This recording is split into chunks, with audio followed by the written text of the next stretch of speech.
All right, Counterpunch Boxing. What's up, YouTube? Okay, look, about a week ago, I put out a video. It's like a Q&A type thing, questions and answers. And, I told you guys leave your question in the comments section, and I will go back and answer each and every question.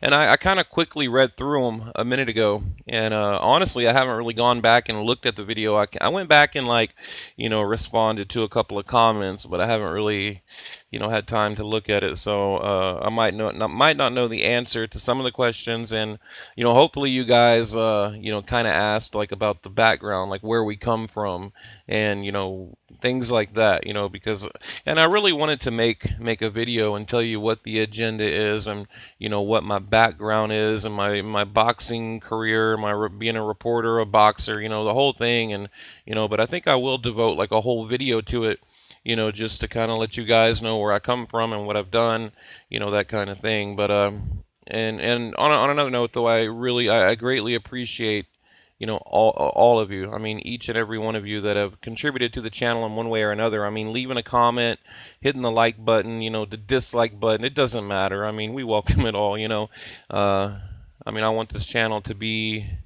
to be a good channel and to have a good variety. I mean, I think that really that's important, to have a good variety. I don't know. I don't like going to a channel and it's like the same damn thing every day, but like same shit different day, so I try to bring like a little bit of a variety. Maybe we'll film in a different place or whatever. But and I'm gonna get back in front of the camera real soon. Actually, I made a video last night. Just popped the camera on. I started, I was just talking and talking about some current events. Just recently, I just heard that Kovalev signed the contract, so that's good. Kovalev signed the contract. Now we are waiting on Andre Ward. So and that's another thing I like to add. Just add a little bit of tidbit information here and there. I mean, if you go back and watch any video, I'll always add like a little gem is in there somewhere. Something I found out or I might know. But all right, let's get to it. Let's get to it. Okay, let me go to it. Yeah, okay, cool. I got it right here. Yeah, so I put out the Q&A video, how many days ago? I don't know, it was like a week ago. And like I said, the questions, I might not be able to answer them. I don't know. If I can, I will. If I can, I can. Okay, this guy here, and and look, you guys know I butcher names, so just forgive me. Okay, I'm like an American country boy. Okay, Rune Sterling. Okay, about a week ago, he said, "Oh, I have a few questions. Answer whichever you'd like. Read more. Let's see. Okay." I'm just going to throw it out there. Dream match: Hagler versus Gennady Golovkin. How would that play out? And who is victorious? Feel free to answer after the Jacob. So, and then he wrote, who in your opinion is the best heavyweight today? Let's add Tyson Fury to the equation. And where does Kovalev go from here if he can't get Ward in the ring? Wow, that's a lot. I mean, look, dude, each and every question I could probably make like a 2-hour video about each and every one. Now, I mean, number one, okay, Hagler, Golovkin. I mean, that look, that's a tough one. I would need to make a whole video about that. Look, I mean, Hagler, he retired. I think he was about Golovkin's age right now, about 34 years old. Okay, but I think if you had both of them in their prime, I guess that's what you mean by that. If they're both in their prime, you know. I mean, I see Hagler winning, honestly. I think those guys back then, they're cut from a different cloth, and, styles make fights, and I don't know, man. I just see Hagler winning that. I think, if you look at his style, look at Golovkin's style, it just seems like, he would take him. Like I said, I don't want to make, a whole video about it or whatever, but, and and then and look, I'm a huge Hagler fan, but go think about like the Roberto Duran fight. I think he was too patient in that fight, and this is my problem I have with Hagler. You look at that fight, he's too patient, right? Or you look at the Sugar Ray Leonard fight. and he got frustrated and basically chased him around the ring all night, and then he retired.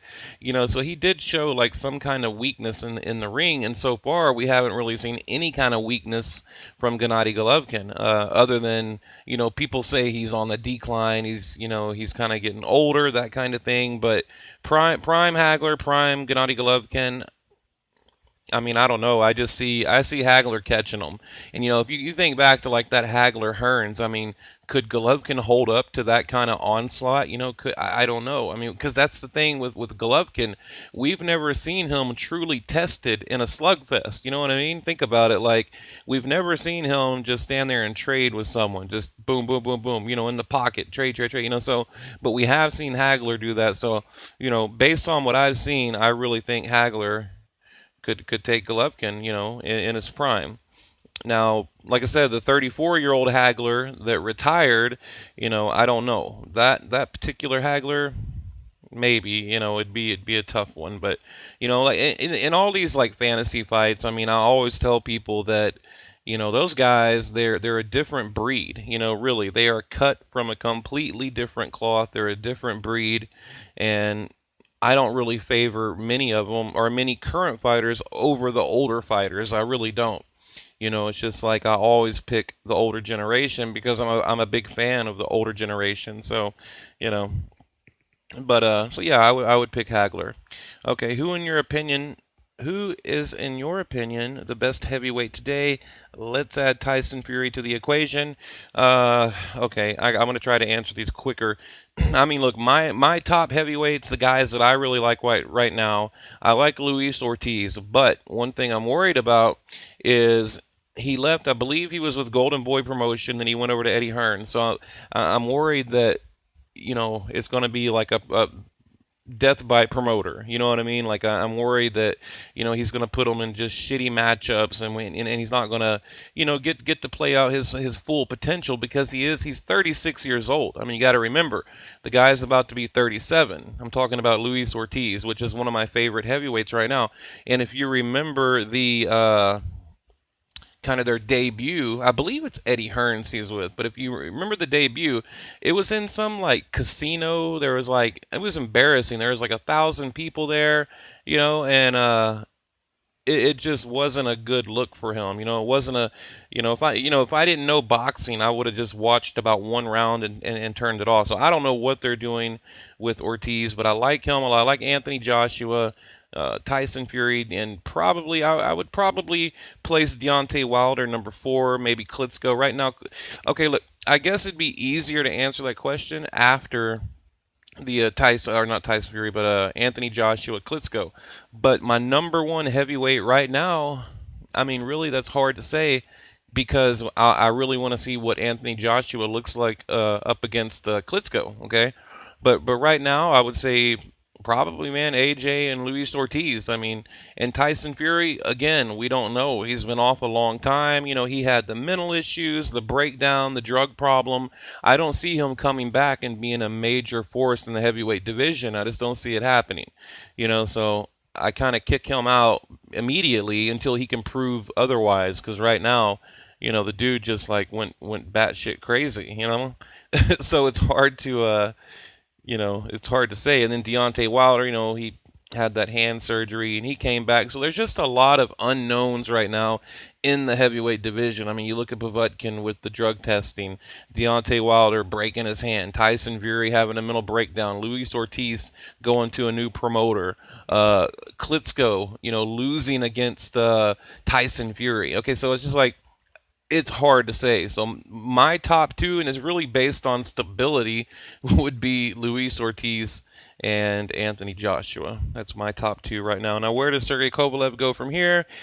If he can't get Ward in the ring, well, like I said, Andre Ward or Kovalev just signed the contract today, or maybe within the last couple of days. He signed the contract. So if he can't get him in the ring, I'll tell you what I'd like to see. I would love to see Kovalev and Joe Smith. Okay, the dude that just knocked Bernard Hopkins out of the ring, beat Fonfara. I mean, and I want to make a video about Joe Smith. I mean, I don't think he gets enough attention. I mean, for what he's accomplished already, but a lot of people say what he's done, like he beat Fonfara. They say, well, he caught him cold, right? He just caught him cold, and they're not giving him much credit, kind of like when Jacobs, caught Quillen cold, and then Bernard Hopkins. Of course, we know Bernard Hopkins is getting older, so he doesn't really get a lot of credit for those two wins. But I can see it. I mean, I give him credit. So I would say Joe Smith, maybe, of course, Adonis Stevenson. I mean, we all want to see that, or maybe a Beater Beeve. And of course Andre Ward. But that would be my top four right there: Joe Smith, Adonis Stevenson's, Beater Beeve, and Andre Ward would be what I want to see Kovalev do. Okay, I have nothing to say. All right, well I appreciate that, buddy. Shit. Let's see. Who is this? Artyom? Okay, what do you think Andre Ward gained, or what do you think Andre Ward gained or lost more by winning the lawsuit with his promoter? Wouldn't it be better for him to just go along with the contract till it expires? Wouldn't it be better? Are you talking about the current contract or the old one? At least he wouldn't hinder his boxing career for such a long time. I don't know if you're referring to the old contract with Goosen or his current promoter with like Prince. I'm not sure who you're talking about, but I mean, I'll give you my overall opinion about Andre Ward and contracts. I think he has sabotaged his own career. I think he had 5 fights in 5 years, and and right now I forget whose list. I think no, it's not ESPN. Someone's got him number one pound for pound right now. Okay, but I think Andre Ward has literally sabotaged his own career with all this legal business. And right now, once again, we're wrapped up in another contract issue, right? With Kovalev and Kathy Duva main event. So, you know, I mean, that's to me, Andre Ward is a wasted talent. He's no longer in his prime. I just fully believe with all of my heart that Kovalev got robbed and Andre Ward lost that fight. Okay, but yeah, I mean, I hope that answers your question. I mean, I just think Andre Ward has, he's kind of self-destruct. He's ruined his own career. It could have been so much better. Have the judges and ref been named for the Golovkin fight? Okay, thank you for the show. Who who is your favorite Okay, this is Reverse Lee, which I look. This dude here is always leaving comments on the channel, so appreciate it, whoever you are. Reverse Lee. Who is your favorite Fabulous Four member? Also, what are your favorite title belt designs? That's a good question, actually. I like that question. It's got to be Hagler. I mean, you got Hagler, Hearns, Duran, and Leonard, right?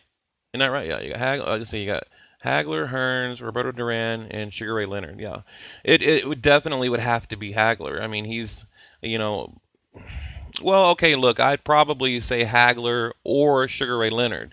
So it's probably a tie, but I favor Hagler's style over Leonard's style. Leonard reminds me of, almost like a Mayweather or like a Irizlandi Lara, or maybe like a Lamont Peterson. So Hagler, definitely. Now, as far as like the belt design, I like the WBC. I like that they have the artwork on it, the Bailey leaves, and they've got the little pictures of the boxers going around. It's got like a real photograph in a circle on the actual leather part. I like that.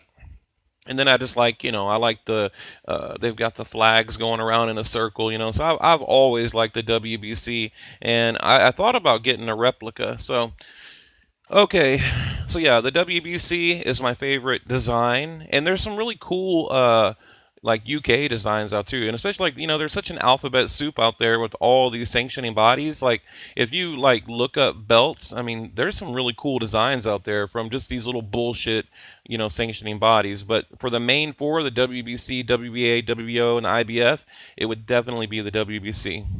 Okay, for the main four. But if you want to get into all the other belts, the alphabet soup, then yeah, I don't know because I mean there's so damn many of them. But okay, are you familiar? This is how do you say that? Artium? Artem? Are you familiar with boxing channels like Strictly Boxing News and Travis Gotti Boxing? Have you ever spoken? Yeah, me and Strictly Boxing News, we're friends. We talk, we text, we talk, and he me and him go way back on Facebook. Like when I was the admin for different boxing groups, he would always like post his videos in there or whatever.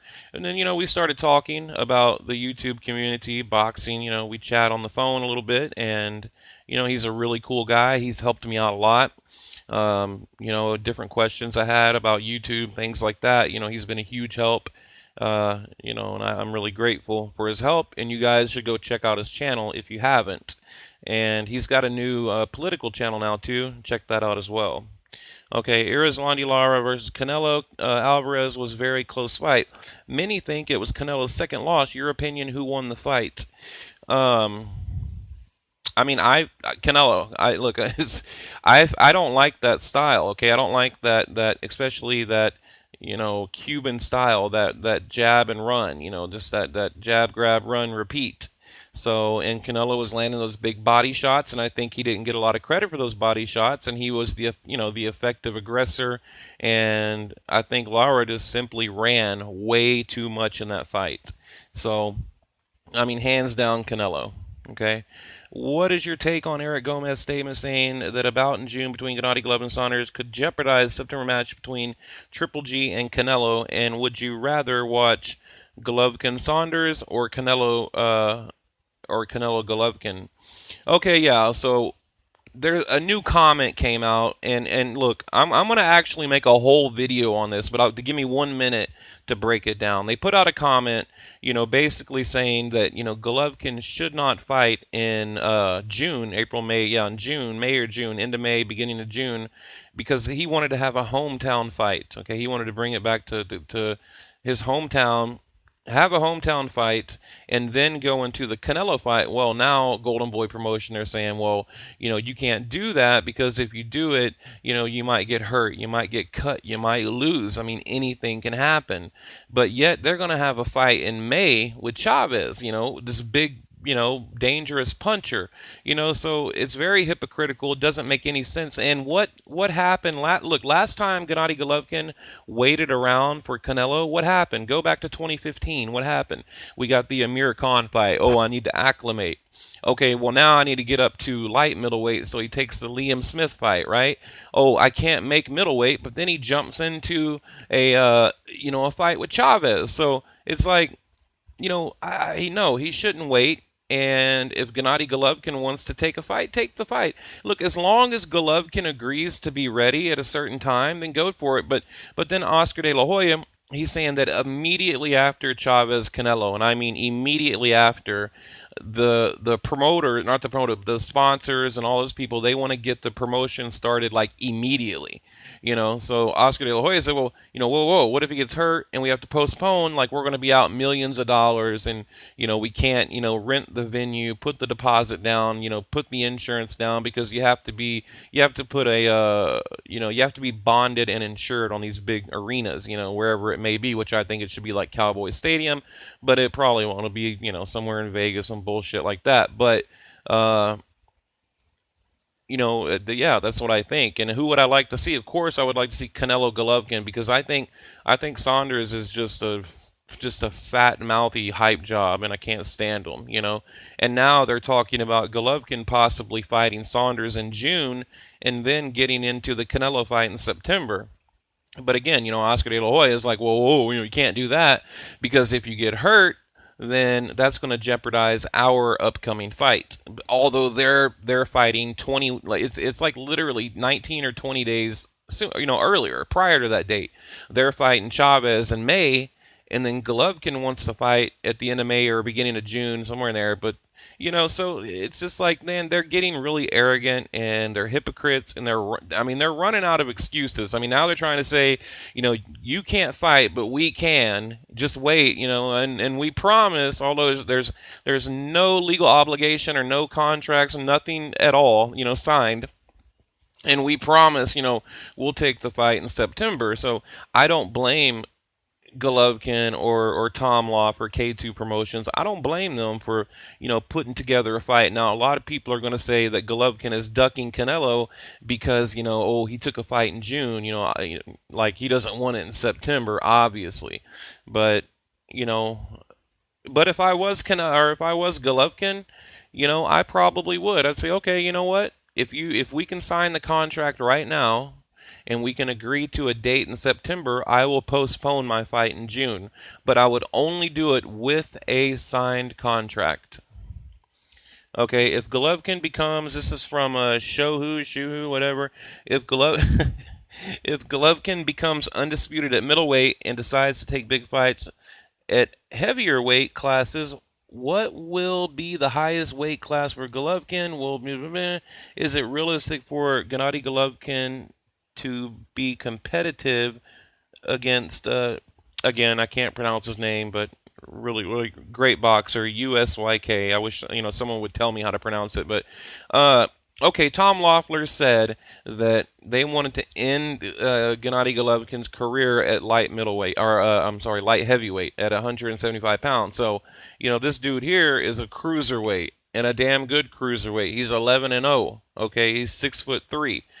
Let's see, so I just can't see it happening. I mean, Golovkin walks around at 170 pounds. I mean, when he's out, quote unquote, out of shape, he's walking around at 170 pounds. I don't see how he could ever move up to 175. I don't know. I think he could probably end his career at 168, at super middleweight, but I don't think he can go beyond that division, and he is a cruiserweight. So if he could come down, maybe they could do a catchweight, possibly, maybe 170 maybe, then yeah, I could see it. But it would definitely have to be a catchweight, and I think Golovkin will end his. I think he's going to become the undisputed middleweight champ, which, by the way, hasn't been done since Bernard Hopkins and Monzon. Someone, I think, said like Jermaine Taylor. I can't remember who it was. Someone pointed out that there may have been another middleweight, undisputed middleweight, which I need to look that up. As far as I know,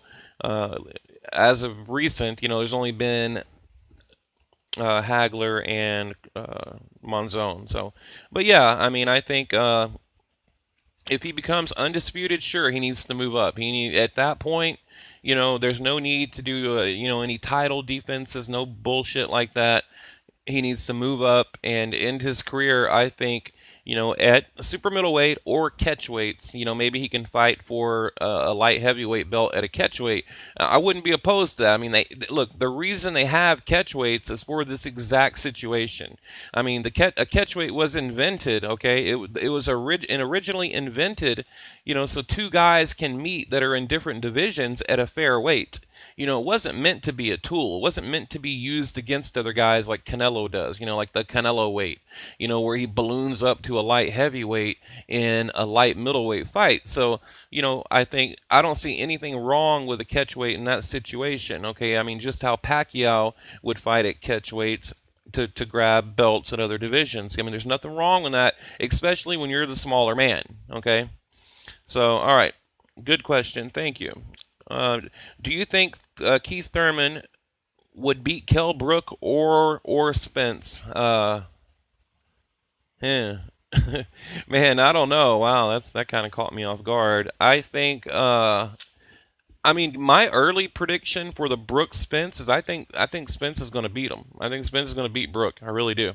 I mean, you look at Brook's resume. Who does he have? Sean Porter. Gennady Golovkin. He got annihilated by Golovkin. The Porter fight was close. I mean, people to this day still say he got robbed. Brook held too much. But then again, Spence is real green. He's got Chris Algieri. Who else? Jack, Chris Algieri. So both guys, I mean, have like two names on their resume. So, but when it comes to Keith Thurman, Again, I'm a huge advocate of styles make fight. So I probably would say that Thurman. Now this is going to sound weird, but I think Thurman could beat Spence, but not Brook. But I think Spence could beat Brook, but not Thurman. So it's that styles make fights thing. So, like I said, I think Spence loses in a Brook fight, and I think Thurman wins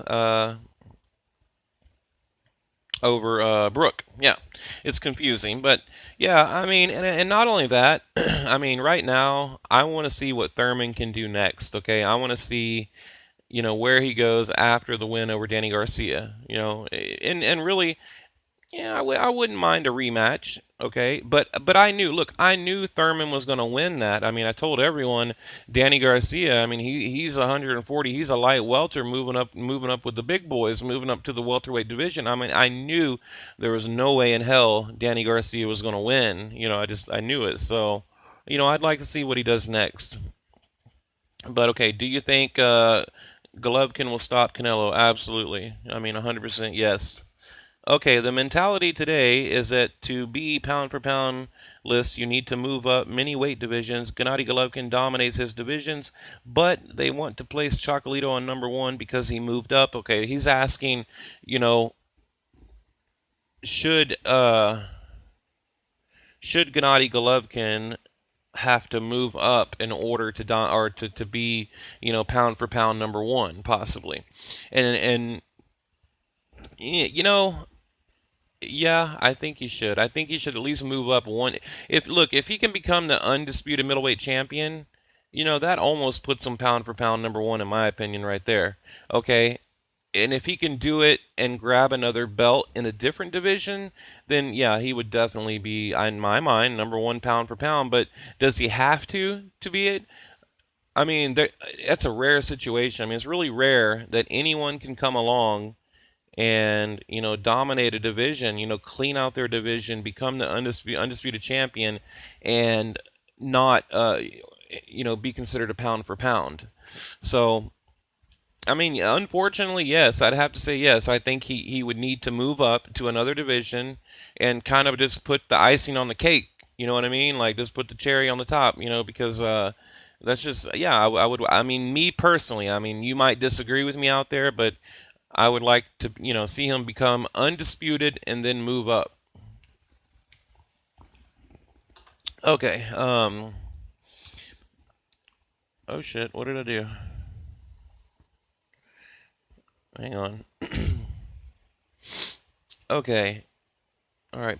Okay. If Pacquiao is still fighting until 2018, does he have a chance to get another fight or fighter of the decade? Sorry, I'm a casual big fan of Pac-Man.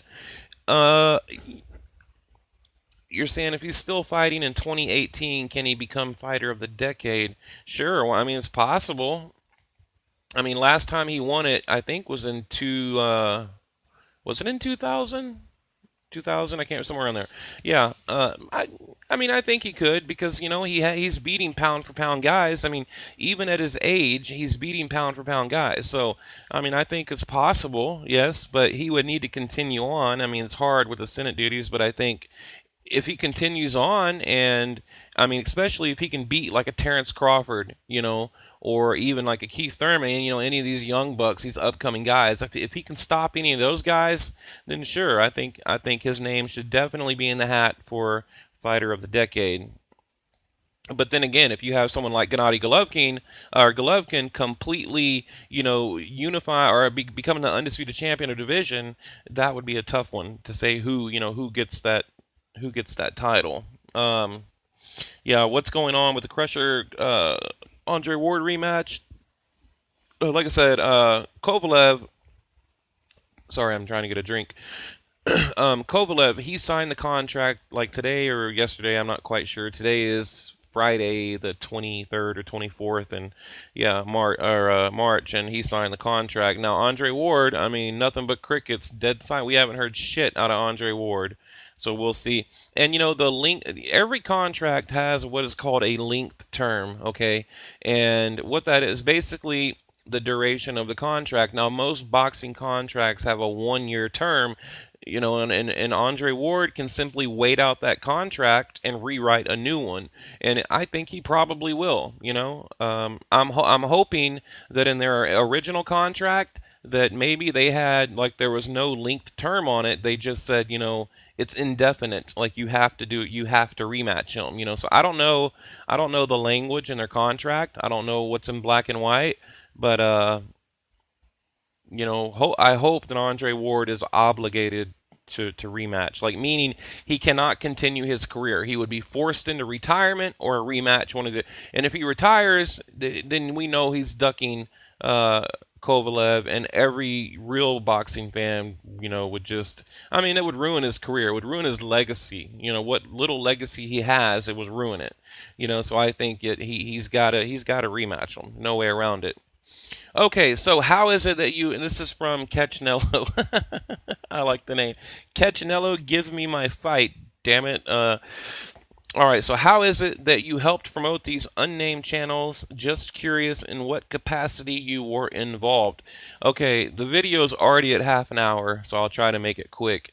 Um, Look, I started boxing when I was a kid, okay? I'm in my 30s right now. When I started boxing when I was like 12 years old, and 12, 13, 14, all the way up through my teenage years. I had my amateur career, about 40 fights, and uh, then I got into the reporting side of it, and like social media, YouTube, and all that in like 2007, 2008. So, I mean, I've got like 10 years, literally 10 years under my belt, a decade under my belt of reporting and analyzing and studying and just gathering all this boxing information. So, uh, back in, I don't know, like I said, 2008, 2009, I was the admin for a lot of channels out there. I don't know if you guys remember like T Street, okay, which I don't care for him now, but I'm just telling you back then, you know, uh, he was with my friend Don. I'm sure you guys know Don Banks. Okay, he was with Enter the Arena, ETA, Enter the Arena.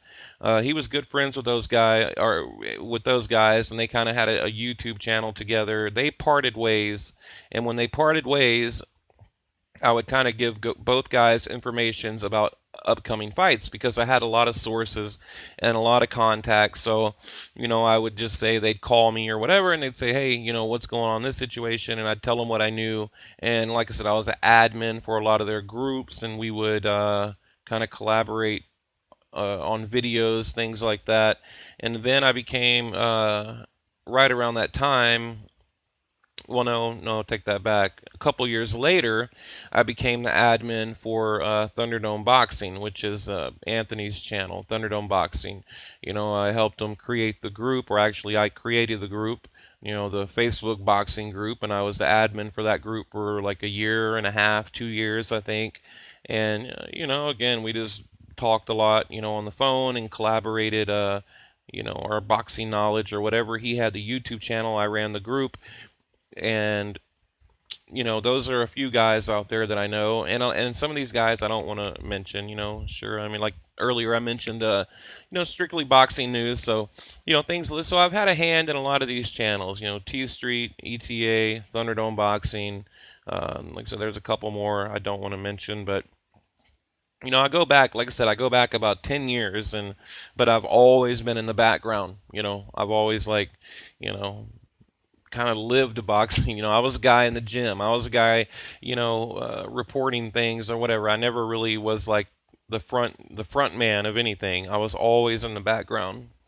But so hopefully that answered your question. So you have to keep pushing back against the demographic and expose the fake media like Deontay and Ego. Word is Deontay is actually Leonard LP troll. Look, I wouldn't doubt it. Okay, and I will. Trust me, I will. I will continue to, just fight back, right? I mean, because here's the thing, like, as just a guy looking on YouTube, you really don't have a voice. I mean, sure, you can leave a comment, but you need a channel. You need a channel to project your voice and your opinion on all these racist, biased bullshit channels out there. So yes, I will. But the only way I can do it is if people actually subscribe to the channel and support what we do. That's the only way I can do it. I mean, look, I can't have 800 subscribers and be any kind of a threat to anyone. So the channel needs to grow, and hopefully you guys will help it grow. I mean, that's the only way, to counter anything like that. I'm a casual. Okay, this comes from Lin Kim. I'm a casual boxing fan nowadays, and a big Pacquiao fan as well. But I'm a boxing fan first. I put boxing ahead of Pac, and some of those guys on other Facebook page are just Pactards. And I hate using that word, but it is. But it is what it is. Like that page got taken over. I'm not sure what page he's talking about.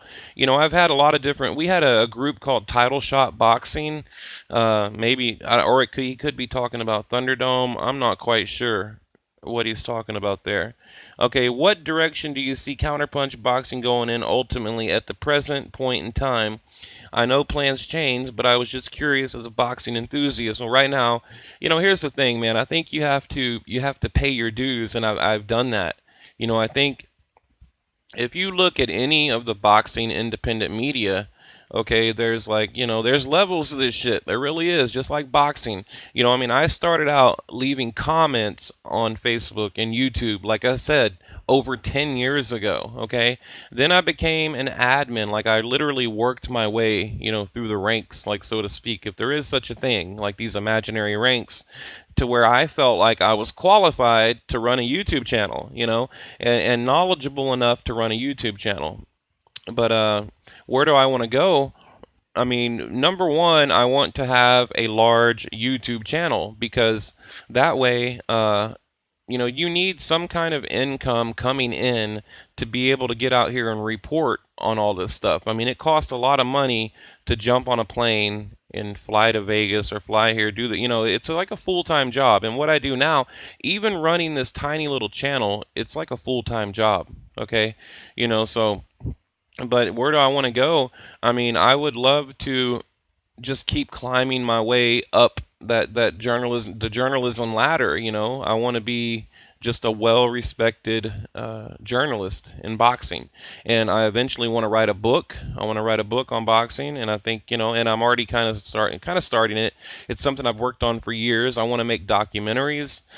So I'd like to, and I don't know if I could put a title on it though.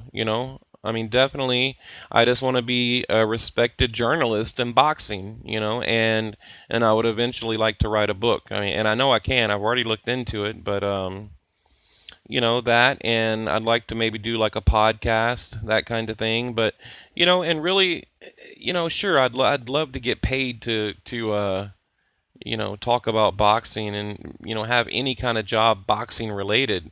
But, it's hard to do. So I think eventually I'll either end up working for a promoter, which I've already had one offer, two offers. So, but eventually I think I'll probably end up working for a promotion company or, just be just an independent boxing reporter. But the only way really you make money, off that is like YouTube and things like that. There's a couple other ways you can do a podcast or whatever, but you got to pay the bills. I mean, you have to be able to fund what you're doing. So, but yeah, I'd like to be a respected boxing journalist. I'd like to eventually do some kind of book, and you just never know. That's the crazy thing about boxing is you never know where it's going to take you. That's a great question.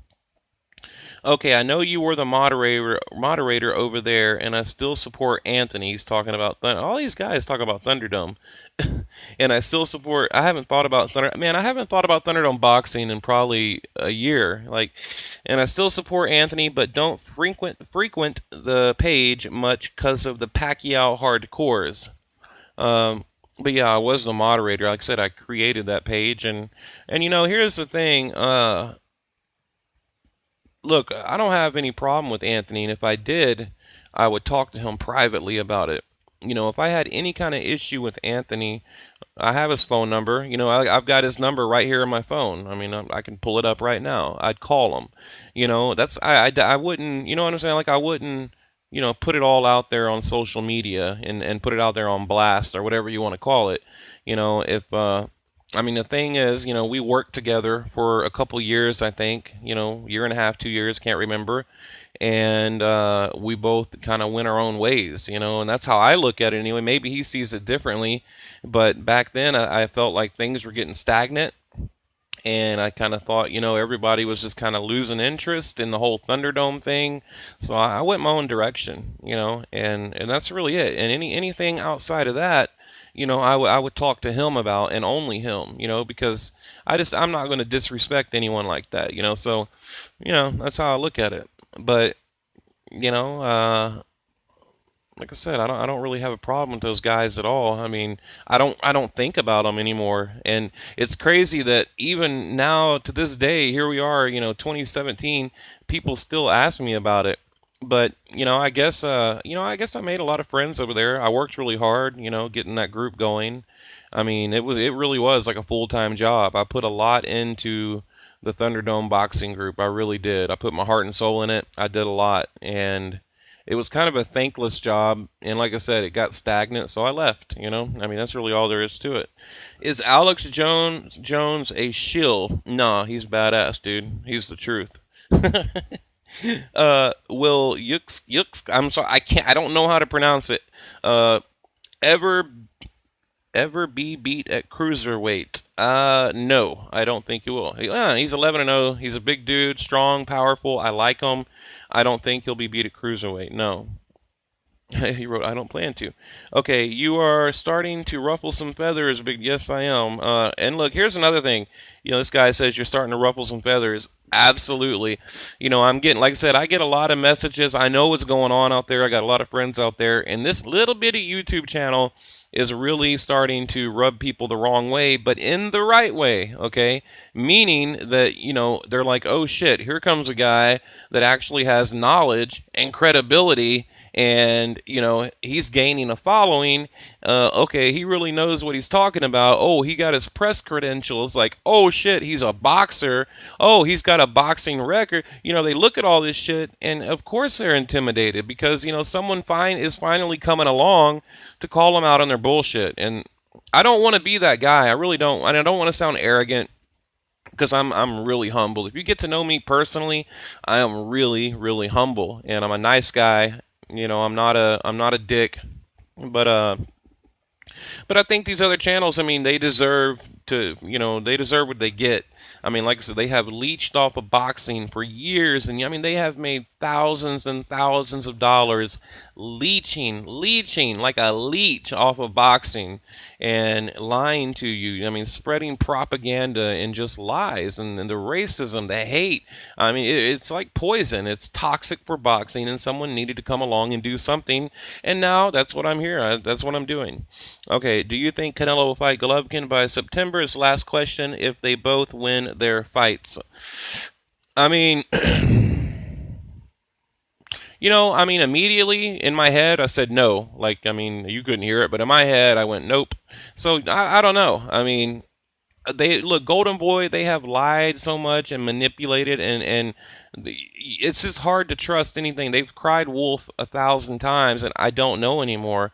I don't know what they're gonna do, But I do think eventually they're gonna have to take it. But will it be, by September?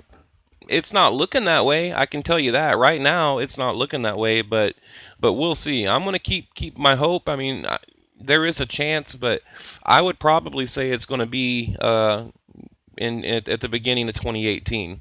So anyway, guys, I'll cut it off right there. That is the last question. But look, I really enjoy doing these, man, and I know it's kind of long, but you know, I enjoy it. It gives me a chance to talk to you guys, and you know, and get to you can get to know me and the channel, but. And if there's anyone out there that wants to like collaborate or come on the channel and just have a discussion on boxing, we can. So I mean, it's an open channel, so whatever you guys want to do. And I'll probably do like a live thing too, where I can go live and you guys can we can talk. You can ask questions or whatever, and I can answer them live. We can just communicate.